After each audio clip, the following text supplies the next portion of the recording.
It's our first boys trip down here, and we're very excited. Can you tell us a little bit about the boys' team for people who might not know about the Winnie Mac program? Our boys are very good people. Their GPA is, our team GPA is very, very high.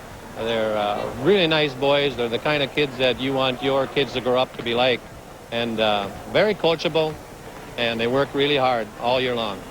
I understand that you have a new school. Can you talk about that? That's got to be pretty exciting. Yes, we're very excited. This is our second year in our new school. It's located at Erskine at the junction of 2 and 59. And it's our second year, as I said. It's a beautiful school, and we've got great kids there, and we really enjoy this past few years. And an interesting twist to this story, Kelly Roisland, who played basketball for Foston, they won the girls' state title last week. Her father, Mike, is the coach of this team. That's right. What kind of a coaching relationship do they have? You probably know both of them pretty well. Yes, I do, and she is an excellent, excellent girl, and a very nice person, and she's another very coachable young lady, and they're very excited, both Kim and Mike Roisland and Josh Roisland, their son, for Kelly's success. Well, thank you so much for joining us. It'll be fun to see how Winnie Mac handles their first state tournament. Thank you so much. My pleasure. We'll be back with more after this. Stay with us.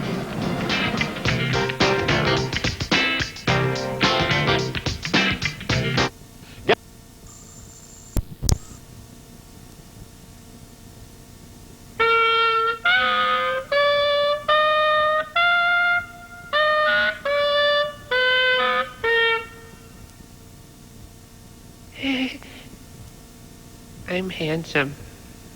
Fact: fine arts activities can increase a student's self-esteem. A message from the Minnesota State High School League.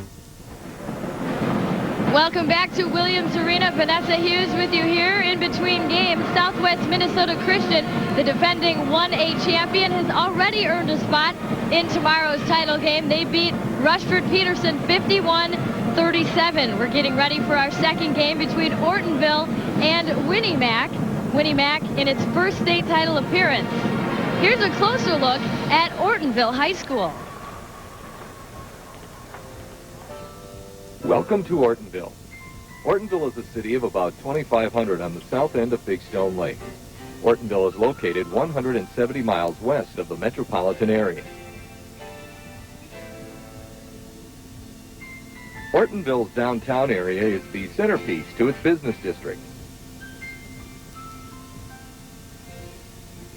28-mile-long Big Stone Lake is a haven for a variety of water activities and a year-round fisherman's paradise. Ortonville's historic clubhouse is the starting point for a round of golf at Ortonville's municipal 18-hole golf course.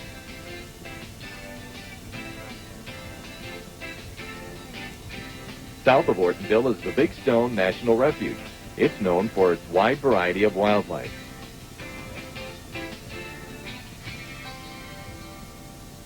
In August of each year, Ortonville hosts its Corn Festival in recognition of our agricultural heritage.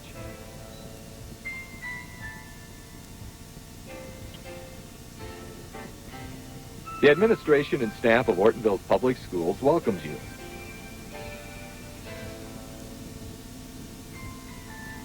Ortonville High School serves students from the communities of Ortonville, Big Stone City, Odessa, Bellingham, and the surrounding area.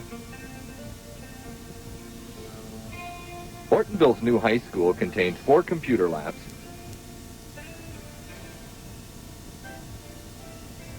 a media center,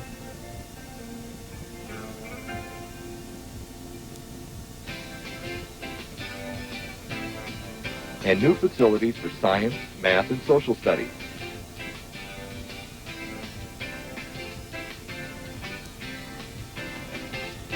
The attached elementary school and an older wing of the high school have been remodeled to add the latest advances in technology.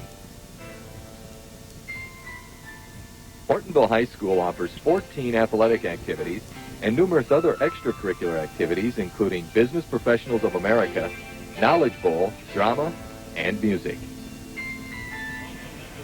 Ortonville and Winnie Mac coming up in the second 1A semifinal of the day.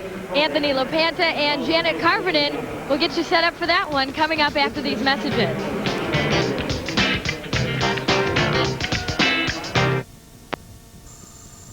set for our second Class A semifinal. The winner will advance to tomorrow's championship game and oppose Southwest Minnesota Christian, who won the first Class A semifinal just moments ago. Hi, everyone. With Janet Carvin and I'm Anthony LaPanta. Thanks for joining us today. A matchup here of offense against defense. Tempo is going to be a key. Winnemac likes to get out. They like to force the tempo. They can really fill it up from the outside. Ortonville has advanced to this point based on defense and slow plotting style that allows them to play the game their way. That's exactly true, Anthony, and I think that defense is going to have to key on that outside game to stop that three-point threat that they can do. But leading the defensive attack is Jordan Botker, one of the key players in today's matchup. He is a junior, a 6-foot junior, all underclass starting 5 for this Ortonville team. Botker's a multi-dimensional guy. He can stretch a defense. He has the ability to put it on the floor and beat you off the dribble. He's their leading scorer with just over a dozen a game. But on the other side, maybe the best backcourt in Class A, Stephen Bradley and Travis Nelson. Bradley's the guy to watch, averaging nearly 25 a game, and he had 35 in their quarterfinal win. And I think in that quarterfinal win, 8 3-pointers. He'll be a player to watch to see if he gets hot from the outside. He had 8 of 17 in a 14-point win over Mountain Iron Ghoul in the quarterfinals for Winnemac. Winnemac here in the tournament for the very first time. They were here as McIntosh Winger way back in 1978, but never since these 4 communities combined about 15 years ago. They oppose Ortonville, and before we get started, let's send it over to the public address announcer, Bob Reed, for today's introductions.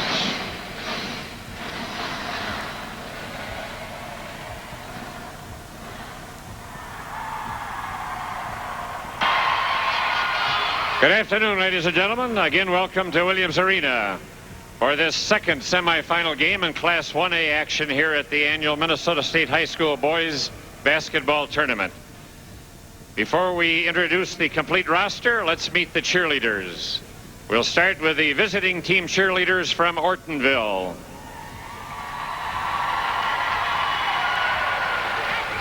Say hello to Bridget Athey, Sarah Graham, Rochelle Homrigshausen, and Megan Riley, the Ortonville cheerleaders. And now introducing the home team cheerleaders from Winnemac.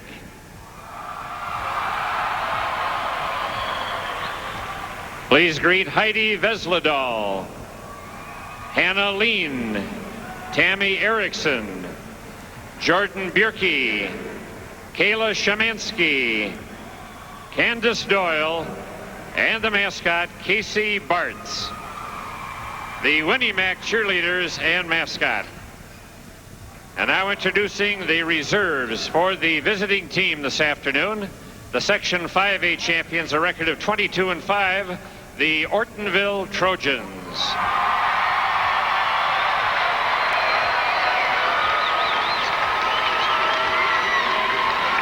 Wearing the light-colored visitor jerseys, starting with a 5'9" junior guard, number 11, Andy Semenich.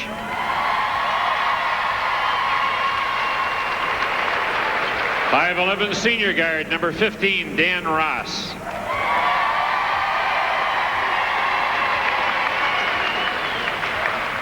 .59" senior guard, number 23, John Thomas.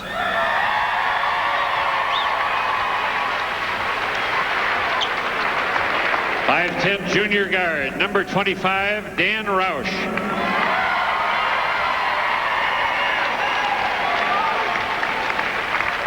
.5'11" sophomore forward, number 31, Pete Ross. 6-foot senior forward, number 33, Mickey Rademacher.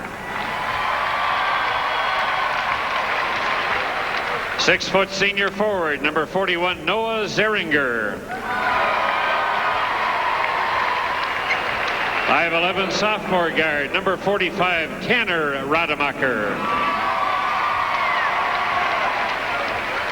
6-foot sophomore forward, 51, Matt Fingston. And a 6'2" senior forward, number 53, Ryan Longhenry.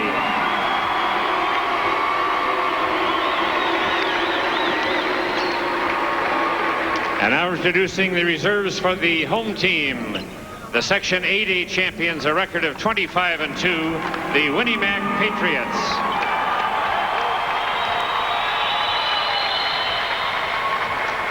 Starting with a 5'9" senior guard wearing the dark-colored home jersey, number 10, Brady Langamo.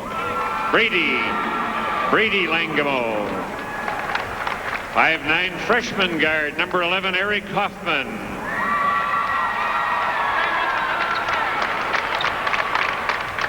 6-foot junior guard, number 20, Nick DeFrang.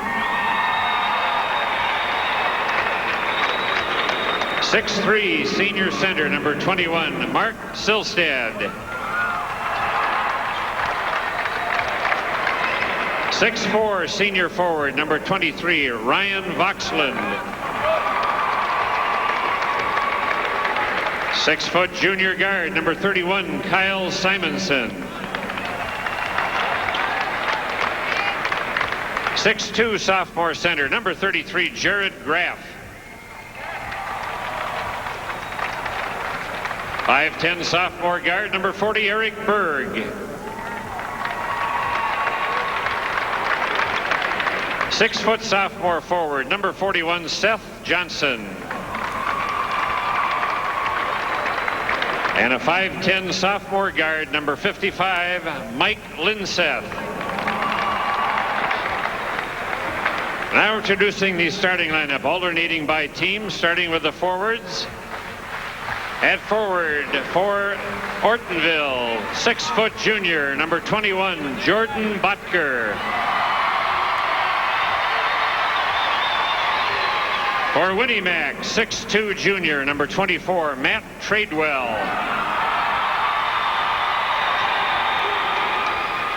At the other forward for Ortonville, 6'3" junior, number 43, Skip Latrude.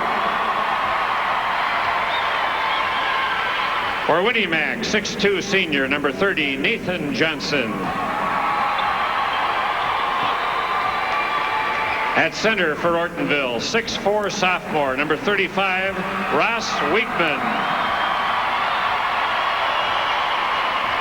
For Winnemac, 6'5" senior, number 51, David Jensen.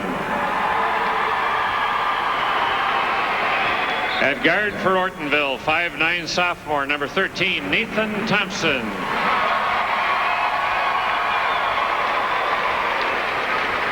For Winnemac, number 3, 6'3" senior, Steve Bradley.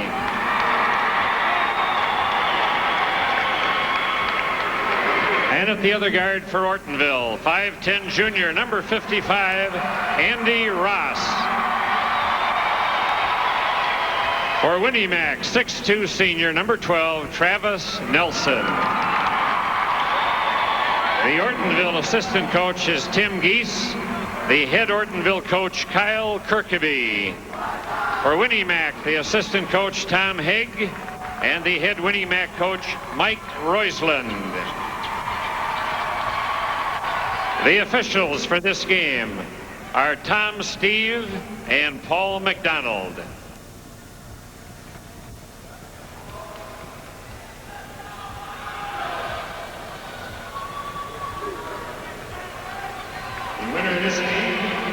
There you have the starting lineups. Here's another look. Thompson and Ross in the backcourt for Ortonville. Bradley and Nelson for Winnemac. That will be a key matchup. Bradley and Nelson for Winnemac average a combined 36 points a game. Underway, and this is Botker for Ortonville. Winnemac open zone. Botker fires for 3. Short, no good. Rebounded by Nathan Johnson.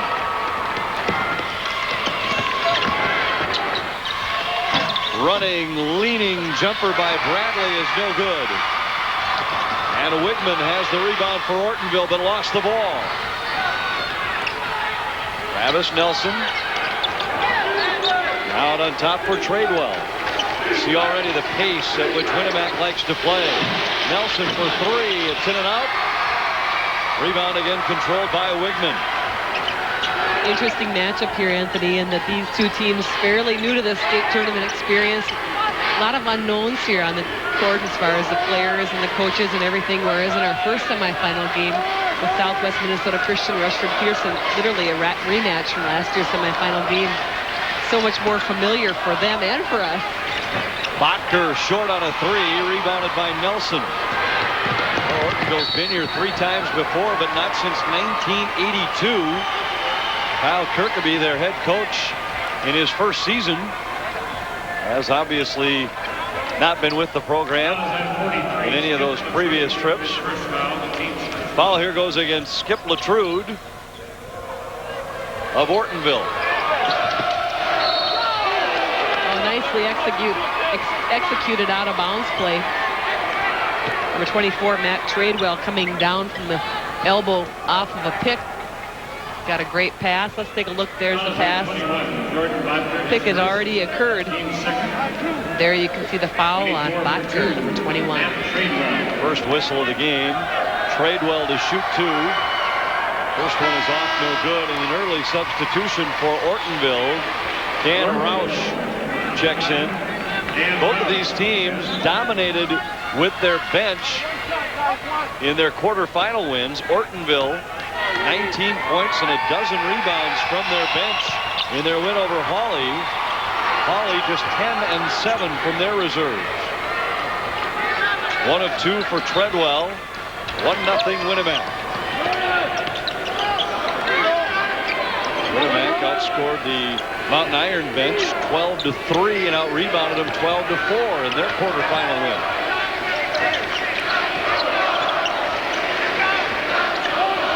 Nathan Thompson for Ross on the wing. Botker set to check back in for Ortonville after a quick pointer from Kirkaby. Winamac content to sit back in that 2-3 zone.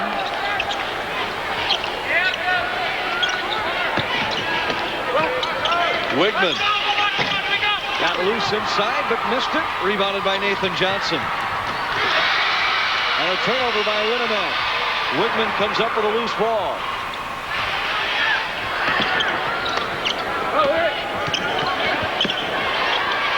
Wigman finds Latrude on the baseline. He has the first basket for Ortonville. Oh, Wigman's got some good ball handling skills. Great pass, and there's another turnover.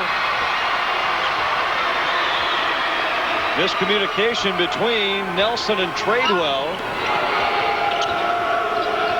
Nelson was barking some instructions at Tradewell after the errant pass. A couple of turnovers by Winamac early. Good look on the baseline. Ross is loose and scores inside. Nathan Thompson with the feed. Nathan Thompson, number 13, just a sophomore. Great passes already early. Jensen misses it inside, got his own rebound, and draws the foul. Well, David Jensen, the biggest guy on the court this afternoon at 6'5", following up his own rebound. He's really had a presence defensively in the middle of that big 2-3 zone on the other end. He'll get a couple of shots here. Botker and Ryan Longhenry set to enter for Ortonville. And it looks like Winamac will go to the bench for the first time as well as Mike Roisland prepares Nick DeFrang and Matt Silstad to enter the game. Longhenry's in. DeFrang is in. Silstad will wait for the shooter. 2-point lead for Ortonville. Second free throw by Jensen is good. We have a timeout on the floor with 5:03 remaining first quarter on the Menard scoreboard. It's Ortonville by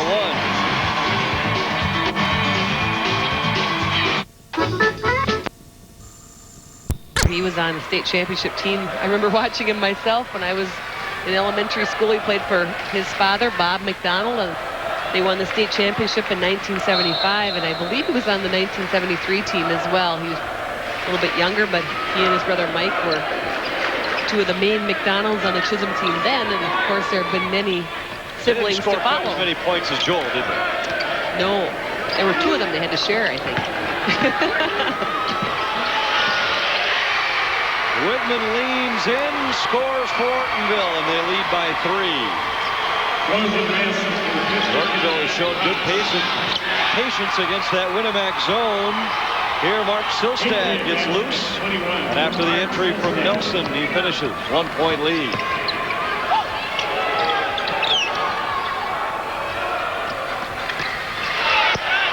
Botker inside to Long Henry. Missed it, but a rebound for Andy Ross. Nearing the halfway point of this first quarter, Ortonville leads by 1. Wigman missed the turnaround. Rebounded by Silstad. Silstad actually was not facing the basket when he got the rebound that time. I've never seen a backwards rebound. That was pretty neat. A lot of contact, and it's an offensive foul against Bradley. Well, Bradley likes to initiate things. He averages 25 points a game, and I think that's one thing maybe Ortonville's thinking about is, can we draw a charge on him if he's taking the basketball to the basket hard? Winnemac trying to accelerate the pace just a bit. With a trapping press, Ortonville beats it easily. And Winnemac has come out of that zone and matched up man-to-man now, Anthony. A lot of switching and talking.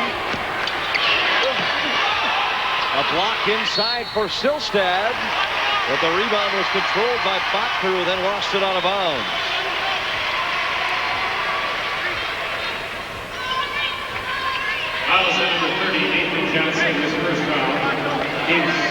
Nathan Johnson whistled for a foul that will send Botker to the foul line.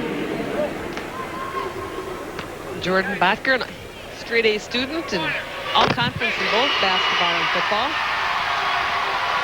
Lots of golfers on this Ortonville team. It's interesting how different sports, different communities, if they get a few guys together and decide they're going to play one sport, how they can, dominate in other areas too. 1 out of 2, rebounded by Bradley.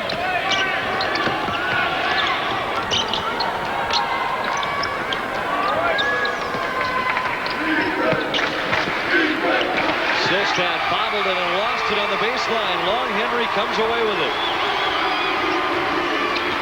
3 steals early for Ortonville. A lot of contact there on that field goal attempt, but no call. Long Henry with a nice hustling rebound. Thompson sidestepped the defender. His shot is off, no good. And on the rebound, we have a foul called against Andy Ross. Well, that's a good call. It was great hustle there by all those guys, but definitely was a push that resulted in number 12, Travis Nelson, being forced down to the floor. There you can kind of see everybody going for that ball. 4 team fouls against Ortonville.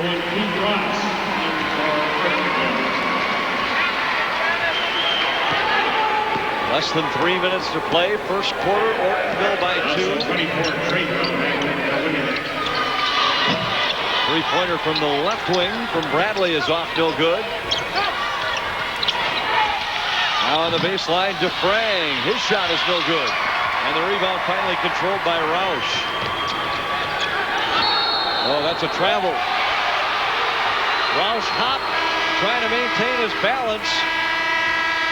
And he's whistled for the travel. Couple of turnovers by Ortonville. 2:22 to play. They lead by 2.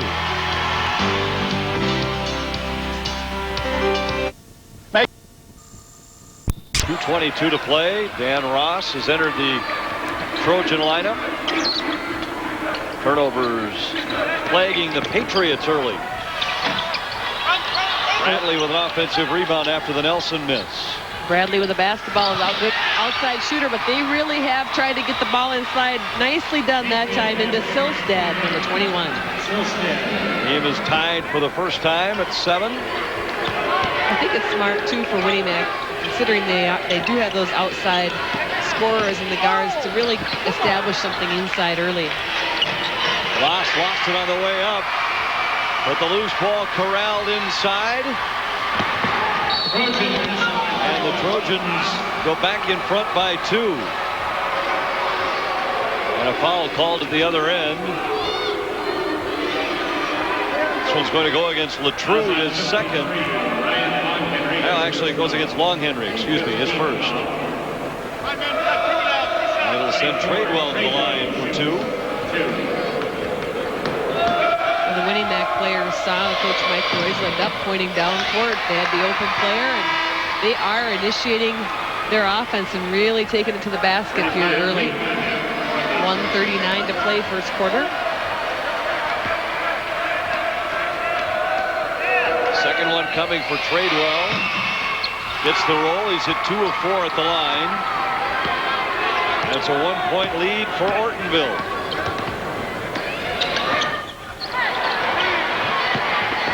Ross leans in. Can't finish with the left hand. Offensive rebound for Roush.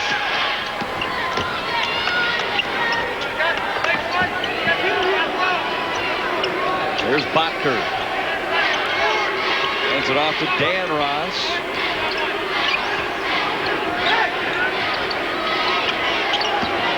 Botker pulls up and got it. The lead is 3 as Jordan Botker has his first basket of the game. But at the other end, a quick answer for Silstad, who has 6 for the Patriots. Well, Silstad's really gotten the ball in great positions to be able to do things with it. His teammates have found him, and he's positioned himself well, so he's had some nice, easy baskets here in the first quarter.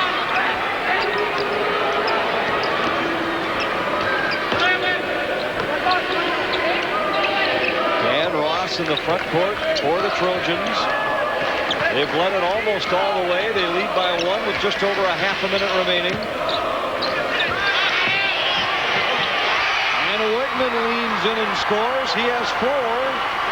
The lead swells to 3. Wigman and Botker have to like that rim on that end, Anthony. They're getting some nice bounces. They're putting it up soft, but that rim is just helping them out too. They're getting it in. And on the inside, it's Silstad again.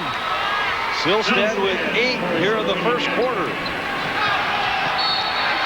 Tipped out of bounds. Ortonville gets it back. Time to set up a play for one last shot.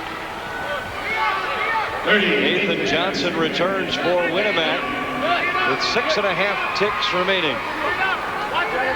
Well, they've got time here to look for a good shot, look for some screens. Shooters coming off on the weak side. And Ross pump fakes. Missed it, and the quarter comes to a close. After 1 here at the barn, it's Ortonville by a point.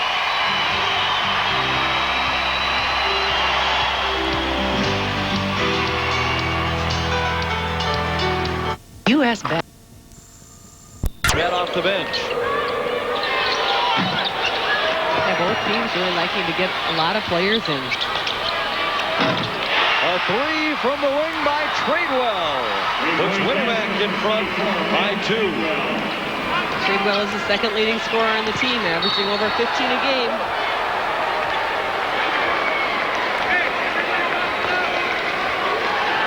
Winnemac with their first lead since it was 1-0.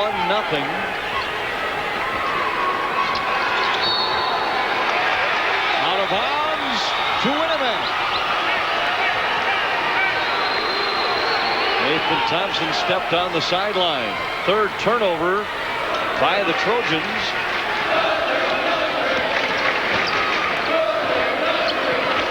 Nelson pulls up from the baseline. Missed it. Wigman with his 3rd rebound. Well, you kind of think, Anthony, at this point that this tempo probably favors Ortonville. They've been able to keep the scoring down and stay in it and close. And Winnemac has tried. You can see them making attempts to push it and see if they can turn it up a notch, but it just hasn't happened yet. Bradley was fouled by Nathan Thompson after corralling the rebound. The next foul will put the Patriots in the bonus for the rest of the first half. That's 6 against Ortonville. And Bradley with the basketball right now has not scored yet. He was, I don't know if he was fouled on that attempted shot, but he went down to the floor. But he has really been kind of off in the rhythm and hasn't seen the ball a whole lot early.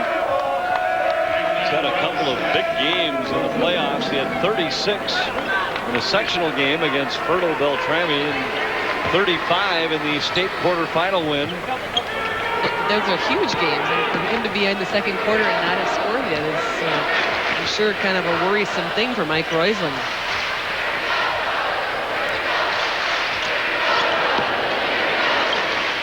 Roush, watched by Bradley.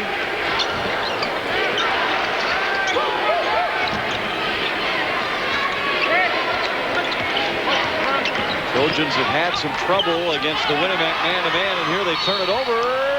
Nearly got it back, but a foul against Thompson. And this will send Travis Nelson to the foul line at the other end. Number 13 is second foul. The 7th team foul.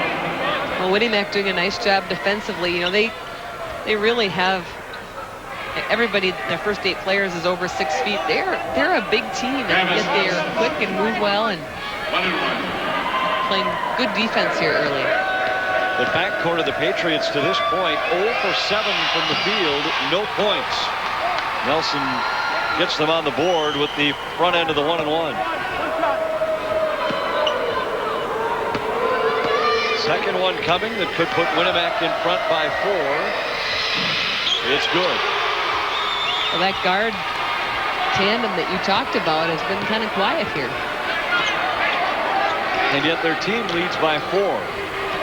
Great effort from Silstead off the bench early. It's really been the difference. Trojans no trouble with the pressure there. Turnaround jumper no good. Rebounded by Nelson. And ahead of the play, Tradewell finishes. 7 for Tradewell, and the Winamac lead is 6. Nearly a turnover. Winamac has scored 9 in a row. Offensive foul. Latrude whistled for the violation. And Winamac's speed and quickness really starting to pay dividends on the defensive side. Well, here you can see Latrude wanted to go baseline, but there really wasn't anywhere to go, and he decided to force the issue anyway and picked up his second foul in the meantime. 22nd timeout taken by the Trojans. Coach Kyle Kirkaby wants to try and settle his troops down. They nearly turned it over earlier on that trip. They do turn it over here. Find themselves down by a half dozen. When he talks about his team, he says that depth is their strength. They don't really have any stars. But it really helps when you've got 8 to 10 guys that can come through on any given night or afternoon. Winamac 38% from the field. Ortonville 33. Ortonville's turned it over 3 times here in the first 2 minutes and 14 seconds of the second quarter.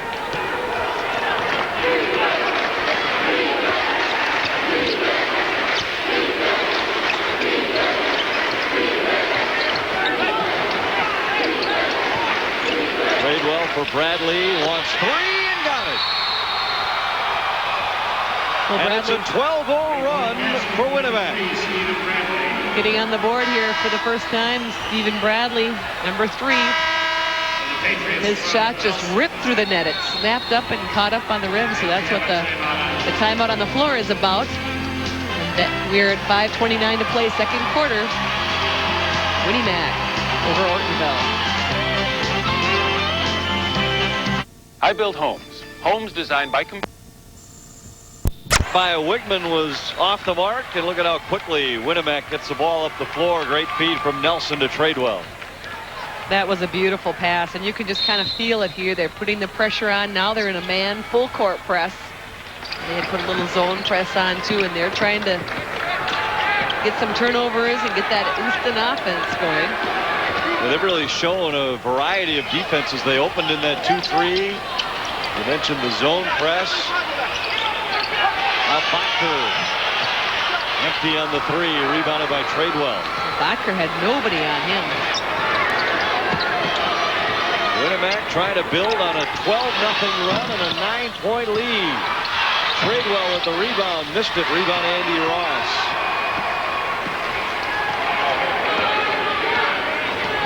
Fortunately for Ortonville, Bradley is just 1 of 5 from the field. Nelson is 0 for 4. Roush short from the baseline. Rebounded by Nelson.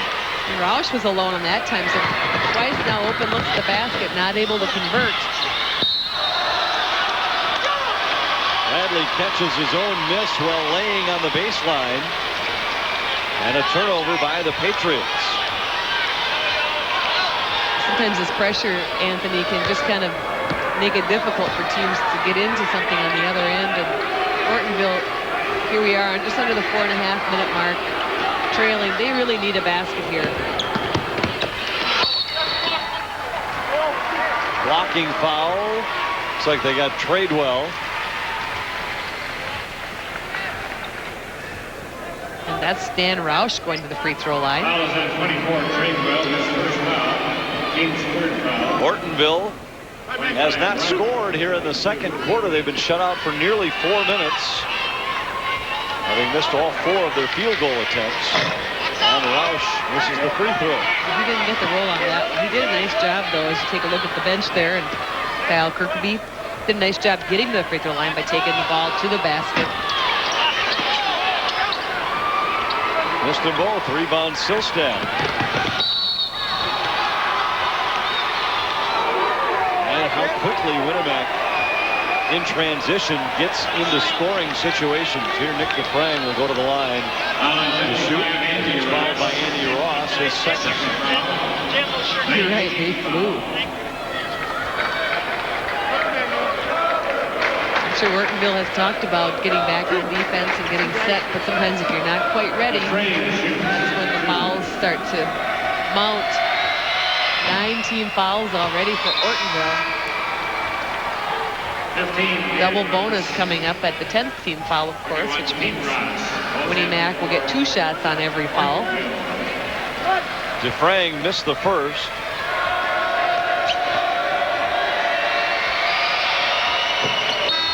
Manages to get the second, his first point of the game. Substitutions for the Patriots. Jensen returns, and Ryan Moxland is in for the first time.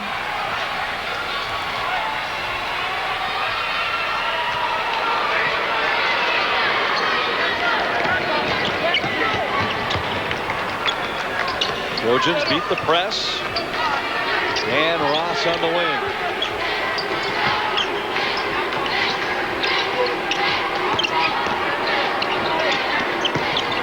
Entry for Wigman, back out to Ross.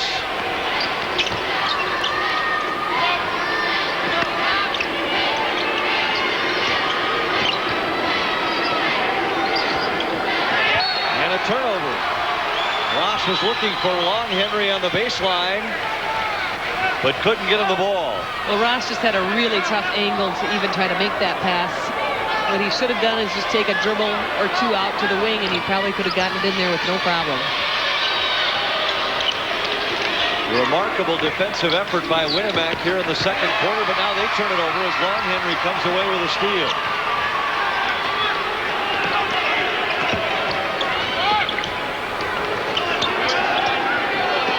Nearly 5 minutes without a point for Ortonville, and they get it here as Bodker cuts down the lane and takes the nice little shovel pass from Wigman.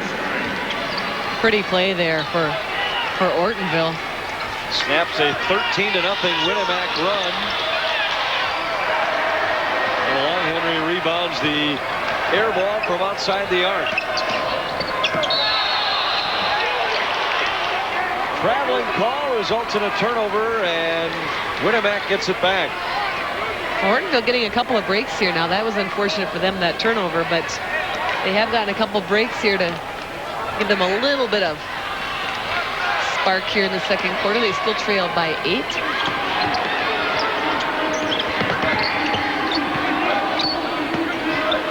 Jensen in traffic, had it blocked, but Long Henry can't save it. And it will go out of bounds to Winamac. A timeout on the floor. 2:33 remaining here in the first half. And Winamac leads by 8.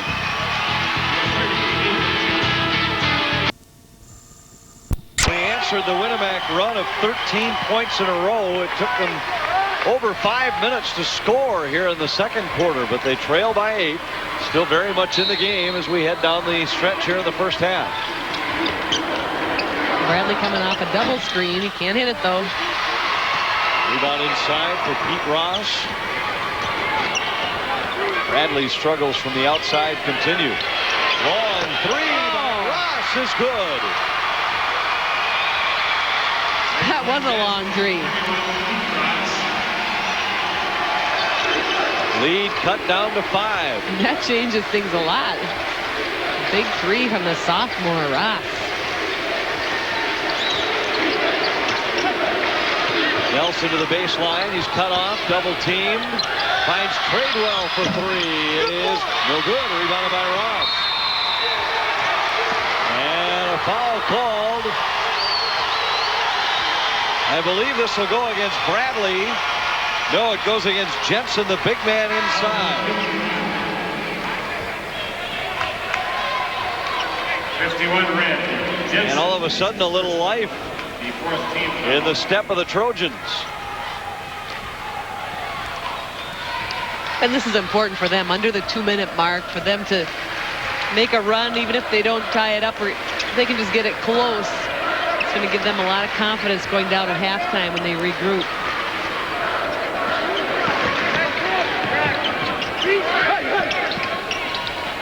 Dan Ross backs away, lobs inside. Long Henry spinning, twisting, has it blocked by Silstad and out of bounds to Winamac.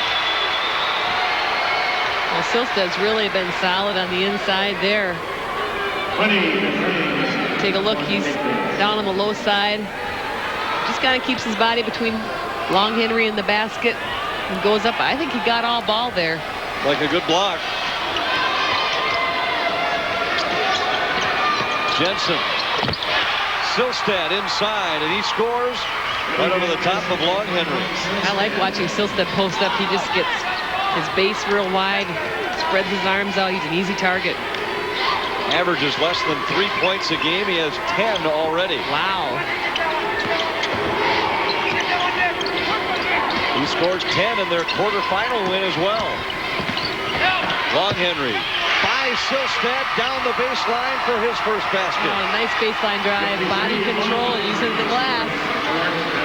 It's down 5. Final minute of the half.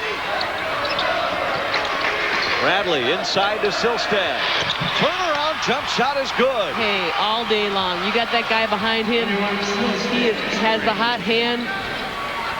Nice job by Bradley to give it to him. Nathan Thompson. Now Pete Ross tries the baseline. Hangs, got it, fouled on the play. And a couple of reserves have been the big story here in the first half. Silstad for Winamac, Pete Ross for Ortonville. That is really true. Take a look here on the replay. There's Ross's baseline drive. For a second, I thought he might have traveled, but they called the foul on Bradley. But on that rebound, it actually looked like it was Silstad that got him. And that is the call. Silstad whistled for the foul. Free throws in and out. Silstad with a rebound. And a foul. Boy, you don't want to commit a foul 35 feet from the basket when the opponent is going to get 2 free throws on it after the double bonus. Bradley will shoot 2. Shooting 2 is number 3. Foul goes against Dan Roush. Bradley with only 3 points here in the first half. He's an excellent free throw shooter. 13 for 13 against Ferrell Beltrami, and he's just automatic from the stripe, and sometimes even that just kind of helps a shooter get going because you get some shots that you're comfortable with and you feel confident, and can kind of help you out with your rhythm. Second one coming for Bradley, trying to stretch Winnemax's lead back to 7. They've led by as many as 10 here in the first half. He got them both. Tradewell's back in. Winnemac by 7, 10 seconds to play. Oh, a near steal in the backcourt. DeFrang anticipated the play, but he's whistled for the foul. Winnemac can be very aggressive because they have a couple of fouls to give. But now with 16 fouls, the next would put Ortonville on the line.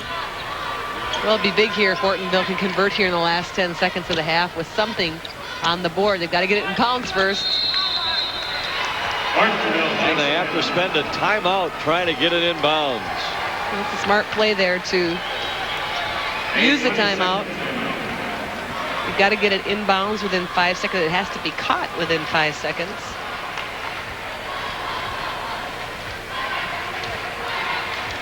Kyle Kirkaby head in his hands after the timeout was called, not because of the timeout, but because they couldn't get the ball in 5 seconds. Now 9.7 remaining here in the first half. Patriots trailed most of the first quarter. Took the lead early in the second, scored 13 straight points to go up by 10. Ortonville answered with a couple of quick buckets from Pete Ross, but now the lead is back to 7. Dan Ross lost it out of bounds to Winnemac. Well, instead of being able to cut the lead possibly to 5, now they're looking at going down by 9 if Winnemac can score and convert here. They get it in the hands of Bradley. Wants to go one-on-one against Roush with 5 to go. Pulls up for 3 and got it. And a huge swing as the first half winds down. Winnemac stretches the lead back to 10 after a couple of Ortonville turnovers in the closing seconds of the half. Kyle Kirkaby has to be a frustrated head coach on the Ortonville bench. He's with Vanessa Hughes. Vanessa. Thank you, Anthony. I'm here with Ortonville head coach Kyle Kirkaby. First, let's talk a little bit about their defensive pressure. They're really seeming to take your guys out of the flow of the game. How do you combat that in the second half? Well, it isn't any more pressure than we've seen all year. You know, we're used to this kind of pressure, and we're just probably beating ourselves right now. We're throwing the basketball away, and we just need to take better care of the ball. We've had some good looks on offense. You know, we've gotten some shots in the post. That's probably where their weakness is. And they went down early, but now they're not going down. So we'll make some adjustments and we'll be okay. They've got some pretty good gunners from the outside, and that's killing us right now. And that 3 right at the buzzer is a big one. So, you know, we're going to do what it takes, and, you know, we'll play hard in the second half. Thanks for the time, Coach. Yeah. Good luck in the second half. Thank you. You bet. 32-22, Winnemac on top here at halftime. I'll be back with the Northland Ford halftime report after this.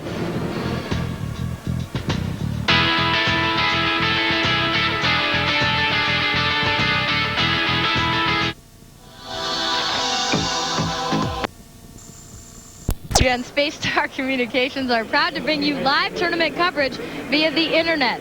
Go to KMSP.com and click on the tournament guide icon, and then click on the video icon. We're at halftime of our 1A semifinal. Who will meet Southwest Minnesota Christian? We will know after 16 minutes of play. Right now, Winnemac with a 10-point lead over Ortonville. Mark Silstead leading the way for Winnemac with 12 points. Make sure to stay with us for the second half. Janet and Anthony will have all the action coming up next.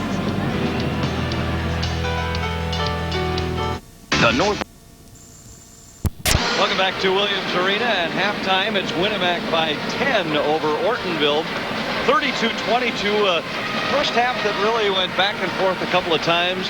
Ortonville controlled the tempo, controlled the pace in the first quarter, and led most of the way. Winnemac came out in the second quarter and used a 13-0 run where they really were able to force the tempo out of their defense to open a big lead. And then late, that 5 to 7 point swing in the closing half a minute really could be a fatal blow to the Trojans. Oh, I think so. You know, had had Ortonville been able to come down and score a three-pointer on this end, they'd be trailing by only 4. But by allowing that Stephen Bradley three-pointer right at the end to be down by 10, I'm sure it was kind of a demoralizing feeling as they went down to the locker room to talk about it. But I think turnover trouble has really cost them. They haven't been able to hit some wide open shots, but the times they've come down the court and lost the ball because of that great pressure, not even getting shots to the basket has hurt them thus far. Well, in those closing seconds, remember Bradley had a couple of free throws. They burned a timeout, still couldn't get the ball in bounds as they turned it over, and then Bradley hit the three. Ortonville was able to, at times, get the ball inside. Wigman had a big first half, and here Jordan Botker will hit from the outside for the Trojans. There you can see the nice pass. Yeah. A bright spot there.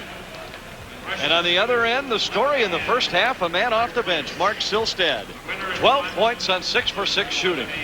Great shooting by Silstad. 5 rebounds. Also, he gives his coaches a lot of credit for what's happening with their team. He said, we're always prepared no matter what, even if we've never seen a team. And they seem to be prepared by the looks of the numbers. Ortonville, 1 of 5 at the line in the first half. Winnemac, 9 of 12. In Ortonville's quarterfinal win over Hawley, they shot 39 free throws to only 15 for Hawley. And even though they barely shot 50%, they were only 20 of 39. That was the difference. Here they've struggled at the line once more, but more importantly, Winnemac is getting to the foul line more often and more effectively. Well, Ortonville committed some fouls there early, and that's why they put them on the free throw line a lot. But I think Ortonville's going to have to look to get the ball inside a little more. They are not as tall a team as Winnemac, but they do need to try to initiate some things, get to the free throw line, look for some good shots and be patient, and just really try to key in on these opening minutes of the third quarter to try to get back in the position they were enjoying in the second quarter. They rallied from down 10, got as close as 5. Now it's back to 10, and you wonder how many runs like that you can withstand in one game. Ortonville has the ball first to start this third quarter. Great turnout here from Ortonville. That's a smaller community in the southwest part of Minnesota. And if you go up to the northwestern part of Minnesota, to Winger, Erskine, McIntosh, and Mentor, those are the communities that make up the Winnemac schools. We heard Vanessa talk to their athletic director at halftime about a new school there, so that's a great thing for their community too. Offensive rebound on the opening trip for Ortonville. And it's going to send Nathan Thompson to the foul line. Nathan Johnson, his second foul. First of his Nathan Johnson called for the foul, his second. Thompson is shooting 2. Nathan Johnson and Nathan Thompson. Thompson missed it, and Ortonville's struggles continue. They are 1 of 6 at the line. They've missed 5 in a row as a team. The frame, number 20 is well, you always hear it's one of those overused adages. You know, you win as a team, you lose as a team, but this free throw shooting hopefully will turn around for Ortonville. Hits 1 of 2 there. And now Ortonville steps up the pressure for the first time. Tradewell in the corner.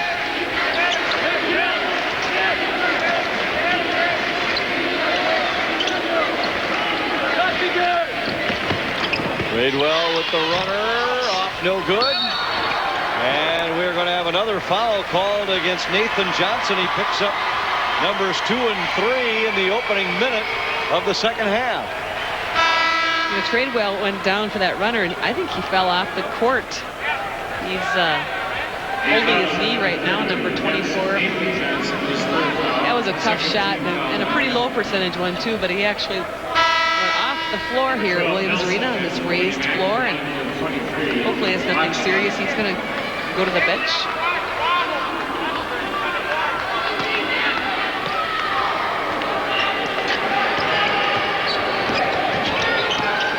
Also 20 to frame is into Ross works against Nelson. Botker dumped it, got it back outside. His three-pointer is short. Rebounded by Nelson. 5 boards for Travis Nelson in the game. Well, and Bradley tried to force his way up on the baseline but lost the ball. And a turnover at the other end as Wigman threw it away.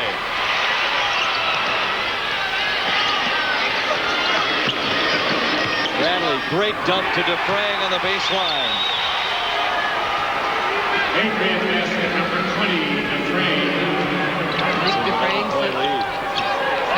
Nick DeFranks is one of his most exciting moments this year was when he made the basket that put them over 100 points against Ada Borup, the first time in their school history.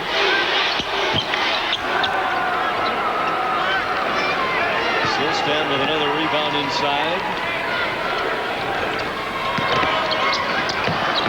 Now he bobbles the ball out of bounds. Last touch by Botker. DeFrang looking inside there for Silstad again. 31 Pete Ross.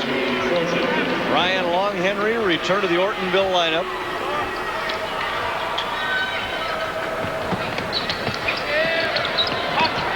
Bradley to Nelson. Bradley from the corner for three.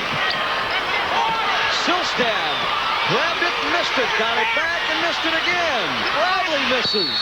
Silstad's finally followed. I don't know. You think Woody Mac's just trying to pad their offensive rebounding stats? That's one way to do it. No, at least give them credit for a lot of persistence there on the offensive boards. Not able. Those were not easy shots either. In the air tap-ins with defense right there. Those are not easy shots at all. Silstad with 3 offensive rebounds on that trip alone. He has 9 boards for the game. And hits the first free throw.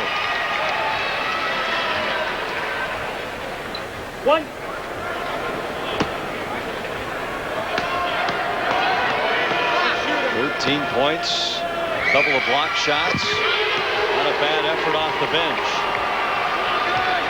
And the lead was 13.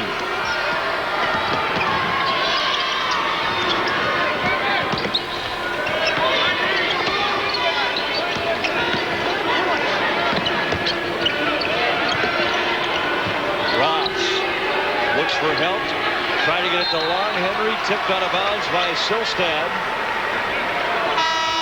And we have a timeout on the floor with 5:31 to play on the U.S. Bank scoreboard. It's Winnemac by 13.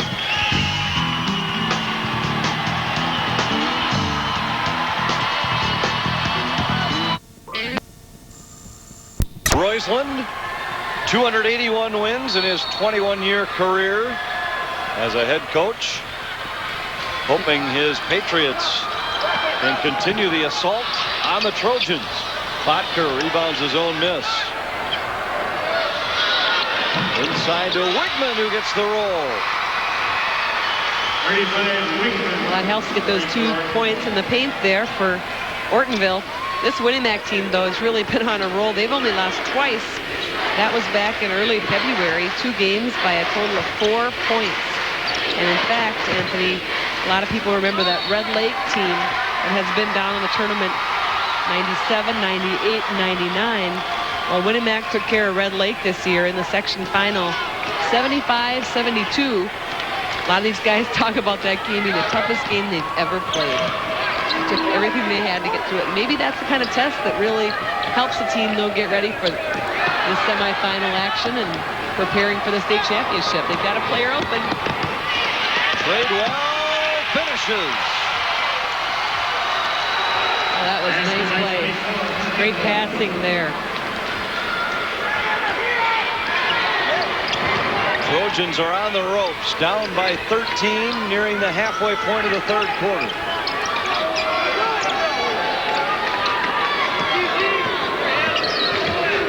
Well, the Patriots have won 13 in a row since those back-to-back defeats.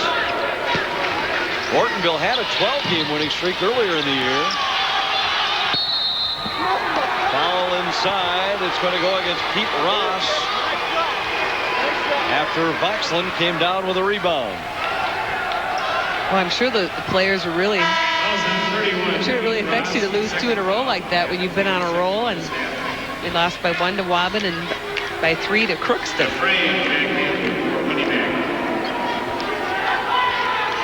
But I always say you learn more from your losses than you do your victories.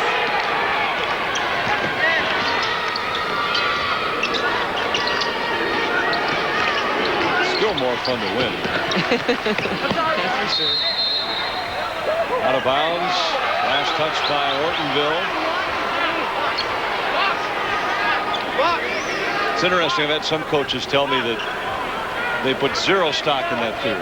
Really? Say, I've never figured out how you learn more by losing. Bradley for three, and it's good. Well, maybe I should say, rephrase it to say an occasional loss. That's right. Because I sure remember in my own experience, our teams lost about once a year, and it was always something we really needed. I think if you lose continually, though, I don't know if you learn anything from that. That's a good point. Kyle Kirkaby wants a timeout. He does not like the fact that his team trails by 16. 3:36 to play, third quarter. Tools give you the lead by 16. Missed right now of a 14-3 run. And this pressure by Winnemac has really made it tough for Ortonville here. There's a basket they need. Botker has struggled from the outside most of the game, but he hit that one. He has 7. Good time out there by Coach Kyle Kirkaby to try to get his team to stop and think a little bit more about what they're doing out here. Great board. Wigman with his 5th rebound after the Nelson miss. Wigman spins at the other end and has it batted out of bounds. Wigman with the nice idea, trying to get inside, and that was a good move. He wanted to foul in the play, but he's got to not get discouraged at this point because they need more of that from him, and maybe he will get a foul called in his favor next time. Runner by Ross is no good. Offensive rebound by Long Henry, and on the second try, he's fouled inside.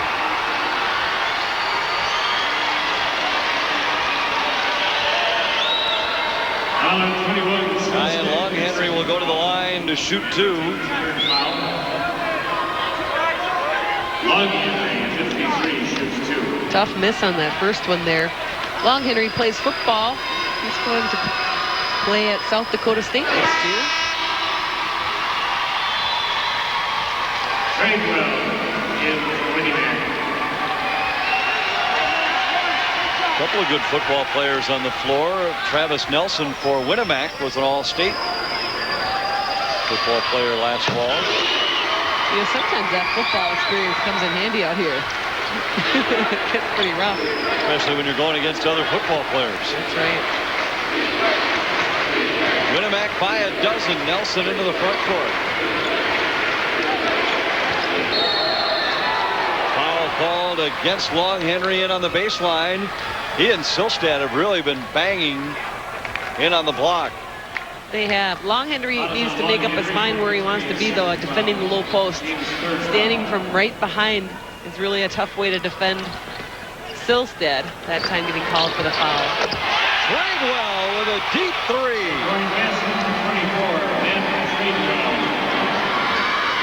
A dozen for Tradewell. The lead is back to 15.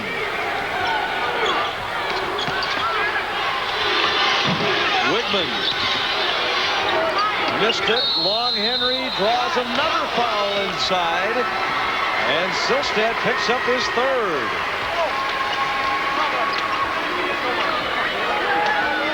On 21, Silstad, his 3rd foul. Well, Silstad picking up a foul, but he's been playing as a reserve for much of the game.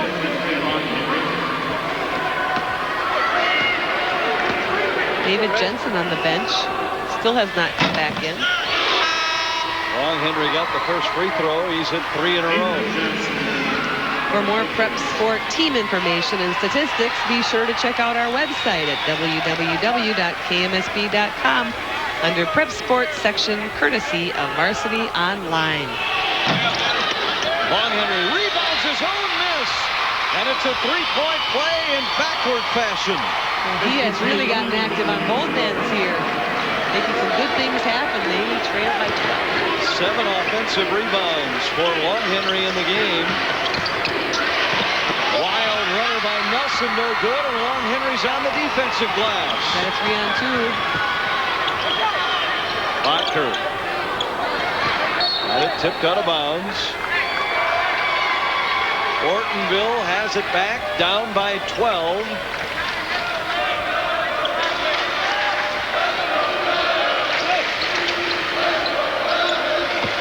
Well, Long Henry's really being held inside. Ross for 3. And it's down to 9 as they've scored 6 in a row. Timeout, Winamac.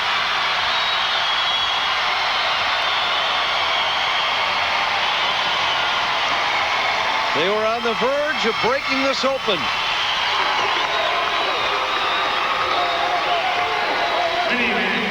A 14-3 run had Winamac in front by 16. Now it's a 10-3 spurt by Ortonville that has them right back in the game. Well, there's Andy Ross. Great form from behind the arc. Just squares up. Beautiful follow through. But Long Henry was just being held inside. He couldn't move.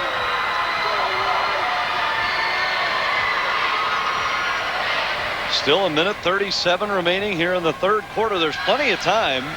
But this is really the first time Ortonville has shown that energy offensively. Even when they were playing well earlier in the game, there wasn't the style of play that gave you the feeling they could overturn a lead of this size. That's right, and their fans are up right now. They trail by 9, but even now they can continue this momentum through this third quarter. They may be able to chip away at it a little bit. That's what Mike Royceland is worried about. Off the inbound, they go deep to Tradewell. Can't finish. Rebound, Long Henry. Tradewell wanted a foul. Well-designed play, but Tradewell didn't finish, and now Ortonville can cut further into the lead. Wigman looks for help. Threw it away. Bradley came away with it. And a foul called before the shot. No free throws will come here. Foul goes against Long Henry, and that's 3. Against the physical post player. See if Kirkaby opts to give him a break here for the final 70 seconds of the quarter. No sign of that yet. Tradewell scores inside. And the lead's back to double figures at 11. Tradewell heating up here in the third quarter for Winamac.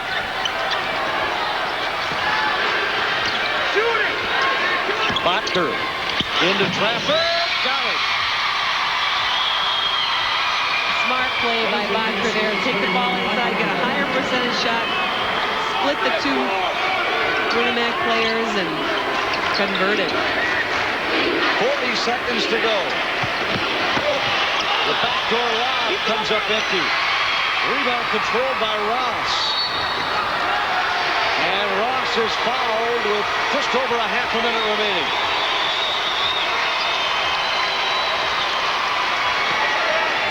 DeFrang chewing on the ear of the official. It's back-to-back possessions on which the Patriot players felt they were fouled shooting layups. 15, Dan Ross. Roush and Dan Ross return, as does Latrue.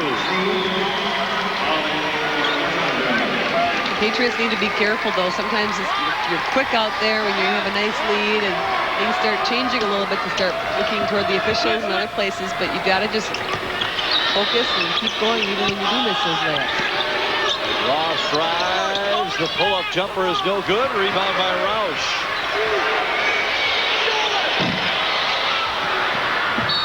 Nelson with a rebound in the corner after the Pete Ross miss. And he's fouled. Out on 43, Latrude. His third foul. That's 3 against Latrude. Kirkaby wanted to get Long Henry a break, and at the same time avoid a costly foul in the closing seconds. Instead, Latrude is whistled for his third. Nelson with 10 seconds to go. And a foul away from the ball against Pete Ross. And that's 3 against him. Well, Pete Ross was trying to fight over a screen. Now this means Winamac will spend the whole fourth quarter in the bonus.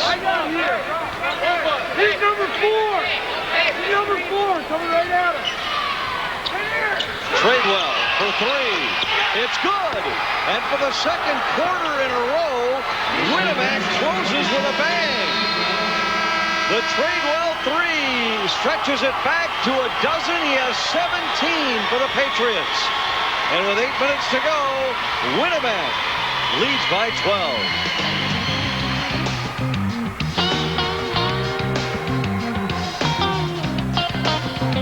12. Great class. To end the quarter, this time it's Tradewell. Tradewell, 10 points in the third quarter. That one is a big one to give his team 12-point lead here. Latrude out to Roush, spins, hangs, missed it. Offensive rebound by Wigman, who then has it stripped away by Nelson.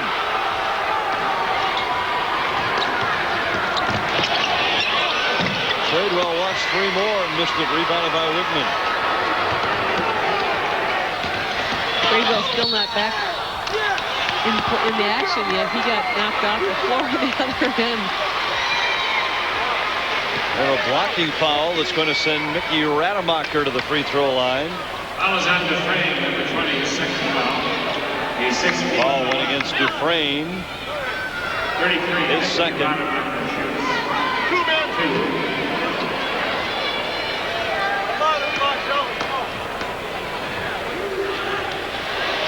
First free throw is good.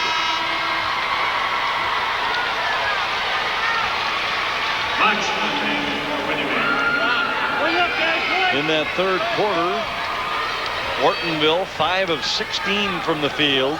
Winamac 6 of 15. Ortonville with an advantage on the glass of 13-8.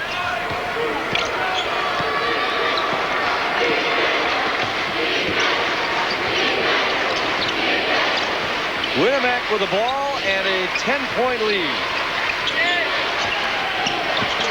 Nelson missed the pull-up. Rebound Roush.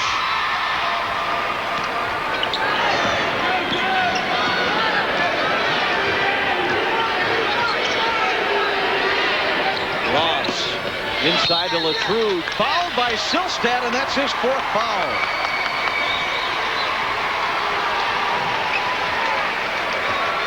Now, if you're Mike Roysland, do you leave him in the game at this point?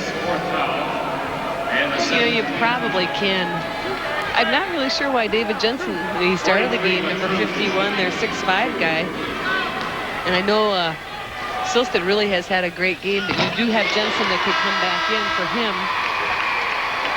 Here's the replay. Latrude came across from the weak side, and I like the way he squared up and had a little bit better balance this time on his shot. I think the Trojans have been a little careless in some of their shots as far as falling away, and those are just really low percentage shots in general. You have to be careful, especially when you're trying to make a comeback, that you're not relying on those kind of shots to get you back into the game. Latrude was named their most improved player last year as a sophomore. Missed it, an offensive rebound. Ross, and he got it.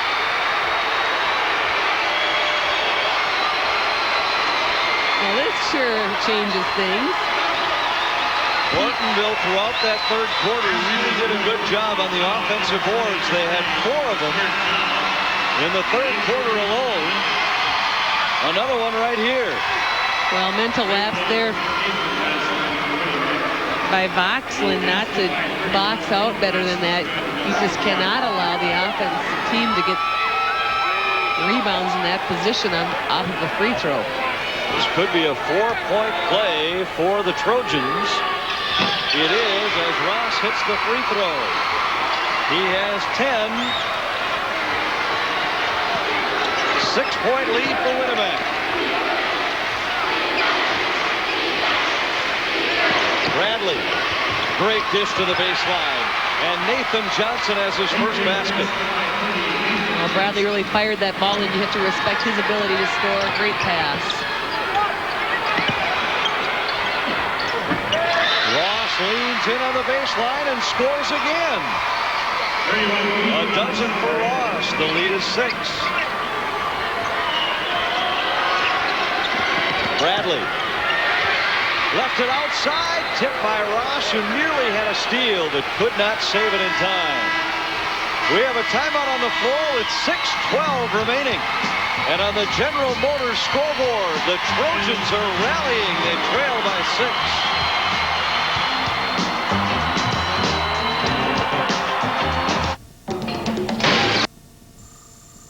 Are proud to bring you live tournament coverage via the internet.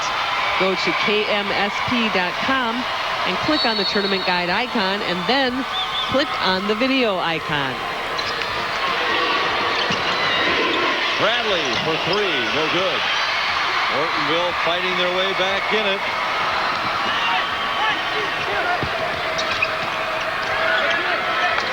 Botker. Latrude back to Botker. Nice catch, off balance shot, no good. And on the rebound, a foul called against Rademacher. That'll be the 17th foul on Ortonville, so we'll come down to the other end and shoot a 1-and-1.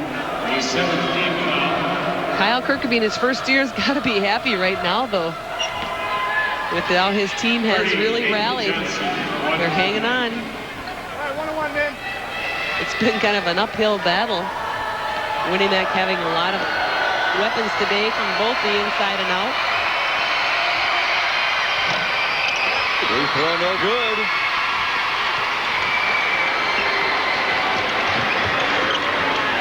Ortonville with another chance to cut the lead.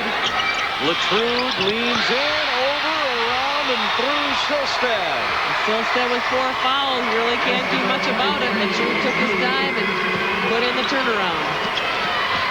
Johnson dumps to the baseline. Great look to Silstad.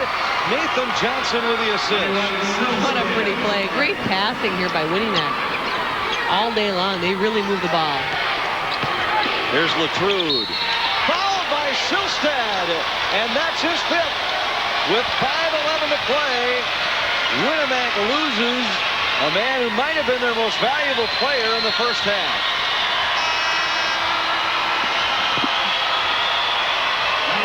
Ortonville, they know he's got 4 fouls. They continue to go in there right at him. And, you know, Silstad knew he had 4 fouls, but he just probably couldn't resist at that point. It's really hard in that situation, but looked like a good call. Jensen will return to the Winnemac lineup. 51, David Jensen in for Winnemac. Mark Silstad, you're right. He just had a great first half. And he's just been a steady player inside. Could really be a key. This would be a key point here in the 4th quarter. 5:11 to play. Latrude misses the first free throw. He's 1 out of 3 at the line. Andy Ross. Andy Ross returns. And Long Henry returns. See if they go to Long Henry now with his adversary for most of the game, Mark Silstad, on the bench. Another offensive rebound for Pete Ross, and he's hammered by Johnson. That's his 4th. And Ross with 2 big offensive rebounds on missed free throws here in the 4th quarter. A pretty savvy player there to be able to find a way to get the ball off the miss. And uses his body to go up after he set up the defender with the head and pump fake. Head and shoulders fake. First one good by Pete Ross. He's had a fine game for Ortonville. All these offensive rebounds off of free throws are huge. Second one on the way. 14 for Ross. And the lead has been shaved to 4. This is as close as Ortonville has been in the second half. Foul called against Andy Ross, his 3rd.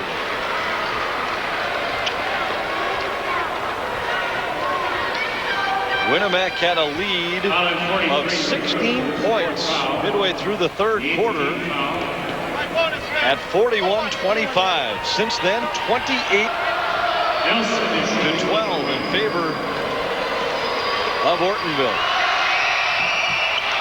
First one good by Nelson.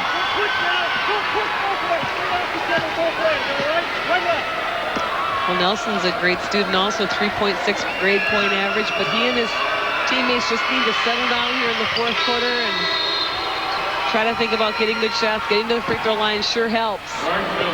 Ross Wigman returns for Ortonville.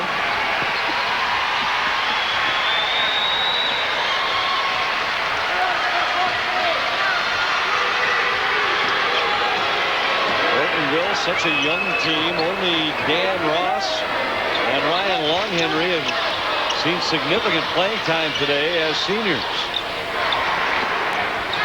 Bodker's pass was tipped. Andy Ross. To Bodker. Drives by Bradley. Dumps to Longhenry. And Longhenry finishes. 9 for Longhenry. And once again is a 4-point game. And Bodker whistled for the blocking foul, his second. Well, Bodker had a great pass on the other end, and I think sometimes you get so excited and you want it so badly, but not a very smart move there to reach in and send Travis Nelson to the free throw line again. Final 1-and-1 for Winamac. After this, it'll be the double bonus the rest of the way for the Patriots. 4:24 to play. The winner gets Southwest Minnesota Christian in the Class A championship game tomorrow.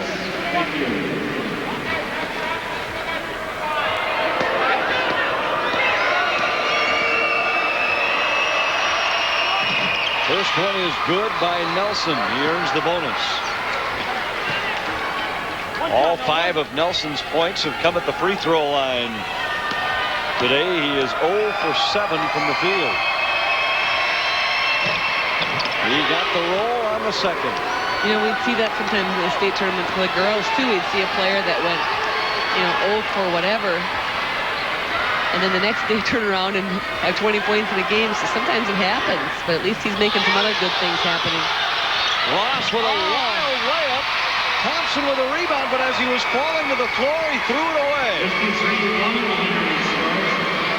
And Longhenry, the happy recipient. 4-point game, past the halfway point of the fourth quarter. Bradley, a tough contested three, and he's fouled by Longhenry. That's the 4th foul against Ryan Longhenry, and Bradley will shoot 3. Well, Ortonville needs to think a little bit about some of these fouls, Anthony. You just don't want to. I know this Bradley is a good 3-point shooter, but you just don't want to take a chance that you're going to send a shooter to the line for 3 free throws. They're down by 4. They've done a great job getting into this position. He makes these 3 free throws. Now you're down 7. It was really a touch foul. Longhenry didn't make much contact. Bradley seemed to lose his balance on his own. But you're right. And generally a 3-point shot is a 35% shot. It's not that high a percentage, so you just have to really use caution out there to not foul the shooter. It's great to get a hand up. Rademacher back in, replacing Longhenry. This will likely be a short rest for Longhenry. 2 out of 3 for Bradley, and it's a 6-point Winamac lead.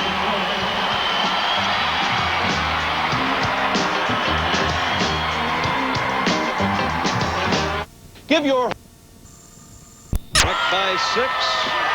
Ortonville has battled back from a 16-point deficit to get as close as 4 here in the fourth quarter, but they still have some work to do. That's Winnie coach Mike Roisland. First time here for Winnie-Mac as a school. Would like to hang on to this lead. Bodker. Wigman, the turnaround is good. And let's see if Ortonville goes inside, knowing Silstad is on the bench. Ross Wigman showing some poise and maturity for a sophomore there at the low post. Bradley with the pull-up. It's good. 15 points on an off night for Bradley. Well, kind of an off night for him, but he still seems to be able to hit the shot when they need it the most. Pete Ross.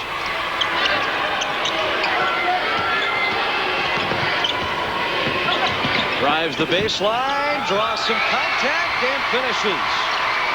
Ortonville really working for some high percentage shots here in the closing minutes, Anthony. You gotta like how they've really done a good job getting good shots. 4-point lead with 2.5 minutes to play. Thompson from the baseline.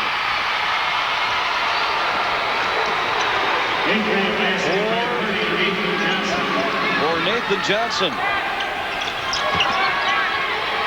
6-point Winamac lead. They've answered every Ortonville basket here for the last 2 minutes.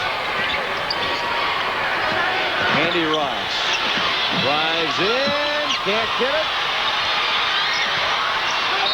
And on the rebound, they tie it up. It'll go to Ortonville.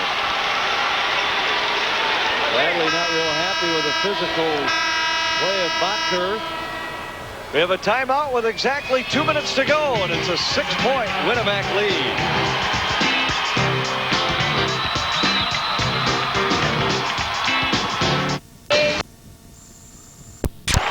Those are some interesting hair extensions, you know, gives your hair a longer look. How about this colorful.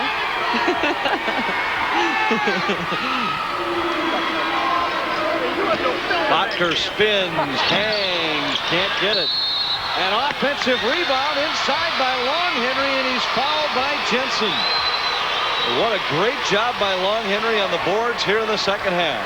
Well, I mentioned Ortonville gives up height on almost every position, but they really have hustled to get those offensive boards. This requires a lot of anticipation and effort to get those. These are really critical for them to still have hope. I mean, they still trail 6 on just under 2 minutes to play. Long Henry has been their best foul shooter today. He's hit 4 of 5. Both free throws are good. He has 13 points. They've been at this 4-point margin, but they haven't ever been able to narrow it up. At least not in the second half. Anything beyond closer than 4 points. It's 6 times here in the fourth quarter they've gotten it to 4. All 6. Winamac has stretched it back to 6. Ross bumps Nelson, and he will go to the line for 2. It's 4 fouls against Andy Ross. Both teams in the double bonus now, so on all fouls, 2 shots at the line. Nelson 6 of 6 at the line. 6 points, 6 rebounds in the game.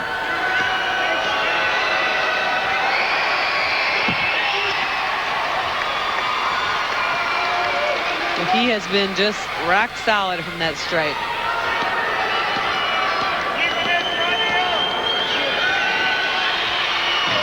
He got them both. And once more, Winamac answers. They lead by 6.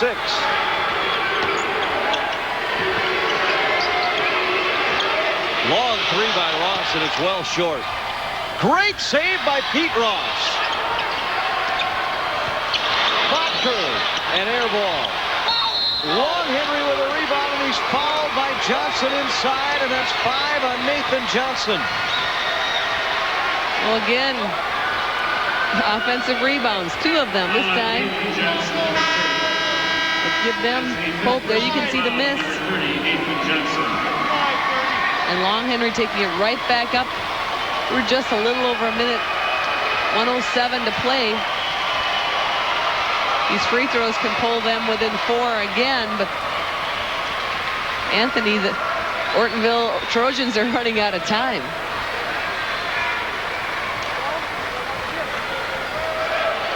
Johnson fouls out of the game. He joins Silstad on the bench. Long Henry back to the line. Needing a pair of free throws to get him back within 4. First one's good. Rademacher and Nathan Thompson will return. Ortonville needs to get a couple of bodies in there that have a foul to give. Long Henry, who's shooting the foul shot here, has 4, as does Andy Ross. And Long Henry will be replaced by Rademacher. Ortonville out here pressuring now, hoping to come up with some kind of a turnover, but Winnimac has done just fine getting the ball up the court thus far.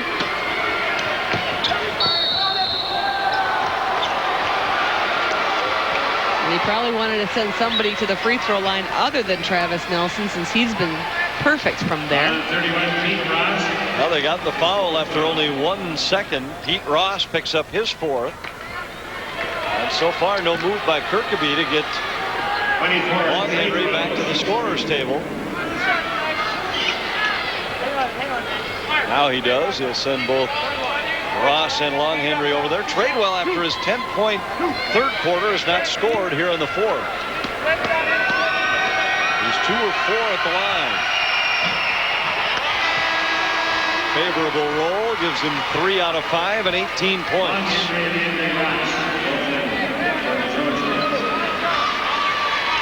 .106 remaining. Winnimac as a team doing a great job from the free throw line here, and you really can see how these free throws can ice a game. As a team, they've hit 10 of 12 here in the 4th quarter. Well, that's tremendous.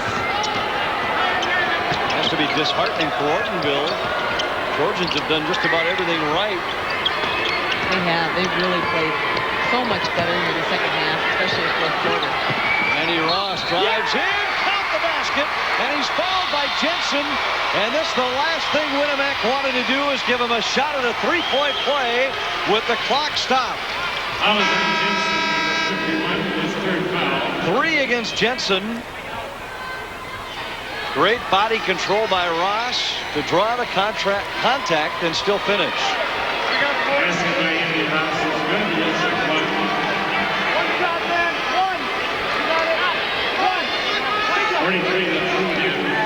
Well, let's see if we can get inside that 4-point margin we talked about earlier, Anthony.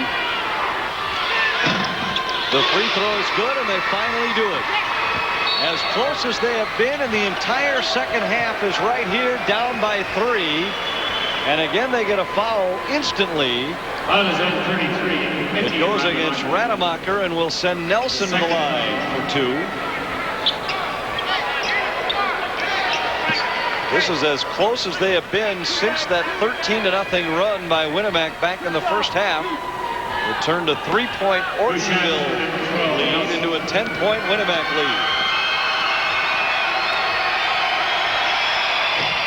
And Nelson finally missed one. He had hit 8 in a row. And now it gets real interesting with a 3-point difference. This is a big free throw. They all are, of course, down the stretch, but what it does, it makes it a 2-possession game.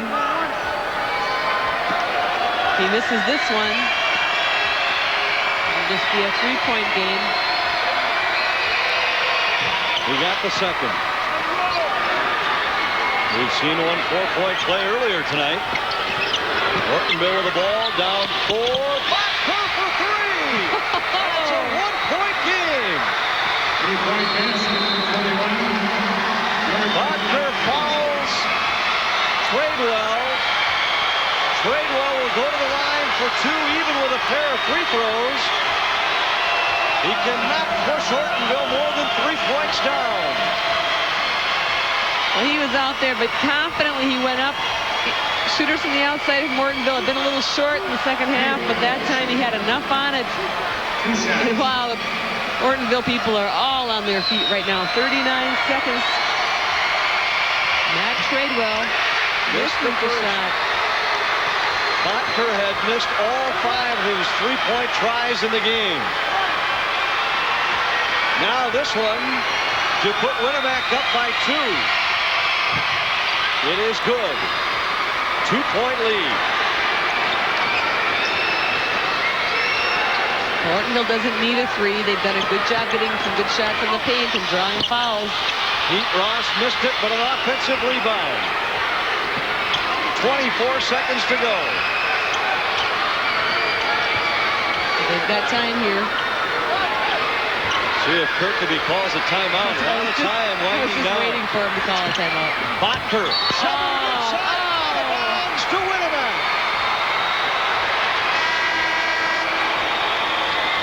Botker tried to get it in the hands of Long Henry. It appeared on the baseline. Well, right idea there. The ball just mishandled. 10.8 seconds, unfortunately, for Ortonville. You just got to give them a lot of credit coming back from being 16 points down to be in this position to go for the tie, and they were right there. They just couldn't put it together. Look for them to foul right away. I was real surprised that after the first miss by Pete Ross and they got the offensive board with about a half a minute to go that Kirkeby didn't call a timeout. You could just sense disarray on the part of the Ortonville players. They did seem tentative. They really weren't. They knew it was important, but they weren't really sure what they should do. They need a steal or a quick foul. A lot of things can happen in 10.8 seconds. And look for Winnimack to try to get the ball into the hands of number 12, Travis Nelson. He's been really solid from the free throw line, and if you're Ortonville, you want to play him full denial. Do everything you can to keep the ball out of his hands. They're trying to get it to Bradley. They do, and he is fouled. Boy, it took a couple of seconds to get that whistle. Bradley, who is 4 out of 5 at the line, will shoot 2. Andy Ross fouls out of the game. Or does he? That's 4 against Andy Ross. Bradley, number 3, shoots 2. Steve Bradley hoping to play college basketball somewhere next year. Averaged 25 points a game this season. He has 15 today, and a couple more would sure be nice, huh? First one's good, and that makes it a 3-point game. Now, if he makes the second, all Winnimack has to do is make sure they don't foul anybody.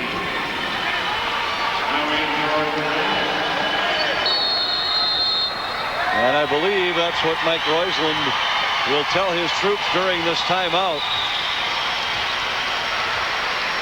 Ortonville takes timeout. 8.5 seconds to play. We saw a 4-point play here last night when a player was fouled on a 3-point field goal. We saw one earlier today after a missed free throw and a 3-point play on the rebound. And the common denominator in all of those is that somebody has to get fouled or to get 4 points on a possession. Listen to what Kyle Kirkeby has to say.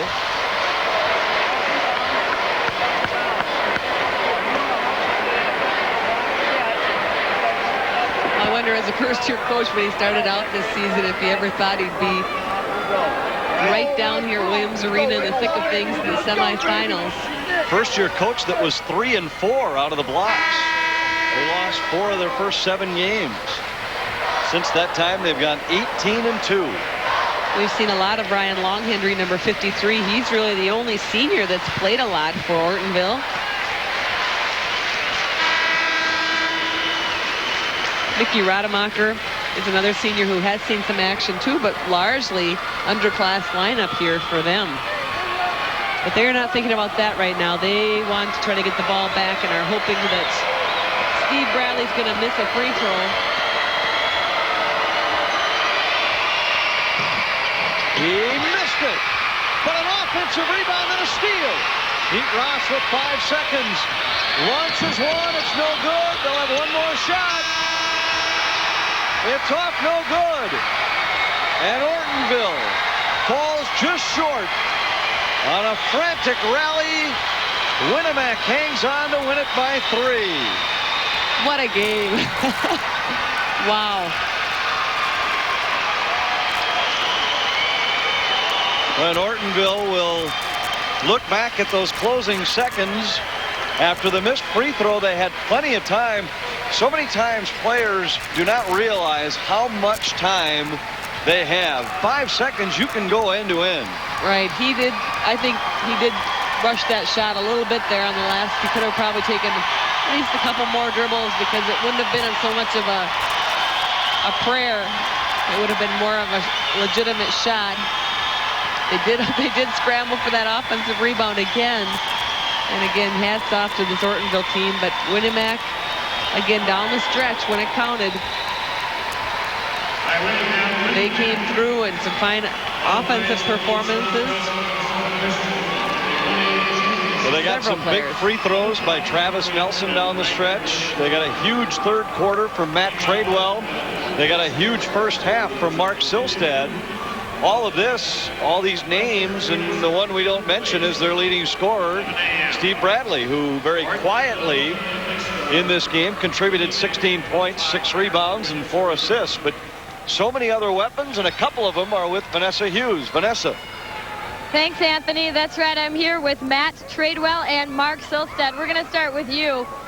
You hit a couple of big threes in that third quarter. You had 10 points in the quarter. What was the secret to your outside shooting in that third quarter? Keep good ball movement. When we move the ball and get rebound, get on the break, we're the best. We can play real good and get good looks and move the ball. And they fell for me, so it's good. You held off a furious comeback by Ortonville. You had them by 16 in the third quarter. They cut it to within a couple of points. What do you think was the difference down the stretch that helped your team pull it out? Our experience. In our section, we've had many games like this year, and free throw shooting keeps us in it. Travis hits big shots. Steve does. Mark hit big shots. We pulled it off. It was great. Yes, it was a true team effort. We're going to talk to your teammate, Mark Solstad. 5:11 left on the clock in the fourth quarter. What went through your mind when you picked up foul number 5? I don't know. It kind of made me sick. I really wanted to be out there when we're in there, but I guess it happens sometimes. My teammates picked it up and won the game. They certainly did. I'll ask you the same question. You guys were up by 16 in the third quarter. All of a sudden, next thing you know, Ortonville's right back in it with a chance to win. What do you think was the difference in the ball game for your team? I don't know. I guess we kind of let down a little bit, and then we picked it up when we needed to. We played tough. We've been in these kind of games before and been kind of used to it, I suppose. Well, it's a big win for you guys. You'll play Southwest Minnesota Christian tomorrow in the 1A title game, 70-67. Winnimac pulls it out. We'll be back with more after this.